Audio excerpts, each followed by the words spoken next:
इसे सोनीपत से दीपक ने पूछा है, मैंने अपनी जिंदगी में कई बार हार का सामना किया है, अब निराश हो गया हूं, क्या करूं? एक फिल्म आई थी, आखिरी खत। उसका एक गीत मुझे बहुत ही अच्छा लगता है, बहुत प्यारा लगता है। एक निराशा लाख सहारे, एक अंधेरा लाख सितारे, एक निराशा लाख सहारे, सबसे हंसी सौगात है जीवन, नादा है जो जीवन से हारे। बीते हुए कल की खातिर आज न अपना तुम दे देना, जाने कहां से कोई आकर जाने तुम्हारा जीवन संवारे। एक अंधेरा लाख सितारे, एक निराशा लाख सहारे। तो माना कि हर बार कई बार तुम्हारे जीवन में हार हुई है, बहुत निराशाजनक अतीत रहा है, लेकिन एक बात याद रखना कि कभी न कभी जीवन में सूरज उगता है। रात कितनी भी लंबी हो, आखिर बीत ही जाती है। मुझे एक बूढ़े की बात याद आती है।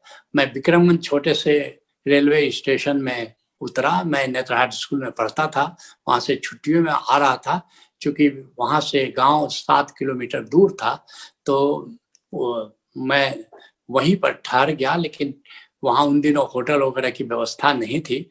तो वही रेलवे स्टेशन पर ही मैंने देखा, सोने की व्यवस्था करने लगा कि मेरे पास 2 कंबल थे। तो मैंने देखा कि एक बुजुर्ग सोया हुआ है और ठंड थी और कोई भी उसके पास ओढ़ने का था नहीं। तो हमने उस बुजुर्ग से पूछा कि बाबा क्या हुआ, तुम्हारे पास कुछ ओढ़ने को नहीं है? तो बोला कि ओढ़ने को नहीं है, लेकिन क्या फर्क पड़ता है, रात आखिर बीत ही जाएगी। मैंने कहा क्या बात है। उसको अपना एक कंबल देते हुए हमने कहा कि चलो इसको तुम ओढ़ के सो जाओ। मगर उस बुजुर्ग की बात, वो भिखारी नहीं था, ऐसे बस बुजुर्ग था, वो भी कहीं यात्रा से आया था, वो भी अपना रात को वहां रुक गया था, उसके पास कुछ था नहीं। कि रात कितनी भी लंबी हो, देखो उत्तरी ध्रुव या दक्षिणी ध्रुव पर 6 महीने की रात होती है, लेकिन रात तो बीत ही जाती है ना। तो इसी तरह से इस बात को हमेशा याद रखो, परमात्मा पर, अस्तित्व पर, कि कितनी भी निराशा हो, अंत में वो निराशा आशा में बदल ही जाती है। और फिर क्या करो, ये 8 कदम तुम उठाओ और फिर देखो तुम्हारे जीवन में कैसे आशा का सवेरा आता है। पहला, अतीत से मुक्त हो जाओ, फ्रीडम फ्रॉम द पास्ट। संकल्प के विज्ञान में, आनंद प्रज्ञा में बताया जाता है कि कैसे तुम संकल्प लो, संकल्प पर आगे बढ़ो, जो पाना चाहते हो कैसे उसको प्राप्त करो। तो पहली बात, अतीत से मुक्त हो जाओ, जो भी हुआ पास्ट में हुआ, जो बीत गई सो बात गई। और फिर क्या करो, एक नूतन संकल्प लो, क्या करना चाहते हो, नूतन संकल्प लो, शिव संकल्प लो। और फिर क्या करो, अपने मन में मत रखो, संकल्प की घोषणा करो कि मैंने ऐसा संकल्प लिया है, मुझे जीवन में ऐसा करना है। और फिर क्या करना है, अब थोड़ा संकल्पना करो, जैसे सम्मोहन प्रज्ञा में हम बताते हैं, संकल्पना करो। डॉक्टर बनना चाहते हो तो बस देखो कि तुम डॉक्टर बन गए हो और तुम्हारे सामने पेशेंट की भीड़ लगी हुई है, बहुत पेशेंट को तुम मदद कर रहे हो, उनको उनकी जो मिजरीज है, उनकी जो तकलीफ है, उससे उनको मुक्त कर रहे हो। तो इस तरह से संकल्पना करो। उसमें तो क्या होता है, प्रकृति का सहयोग मिलना शुरू हो जाता है। फिर क्या करो, अब जो अपना संकल्प है लोगों के साथ शेयरिंग करो कि मैंने ऐसा संकल्प लिया है।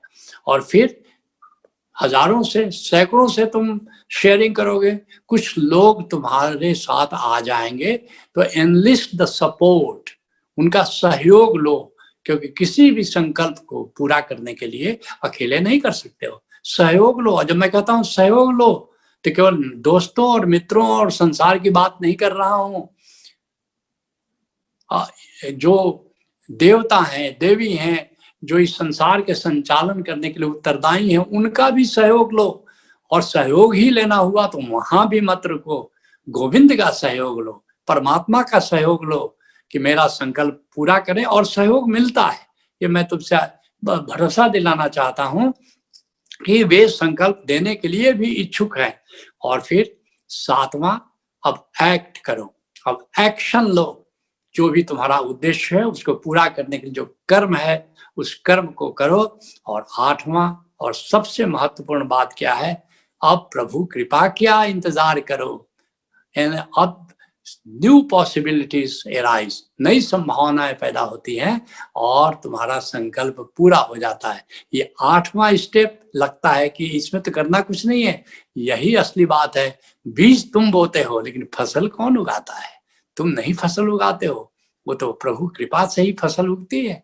तो अगर इस दिशा में कदम उठाओगे तो निश्चित ही तुम्हारी निराशा आशा में बदल जाएगी।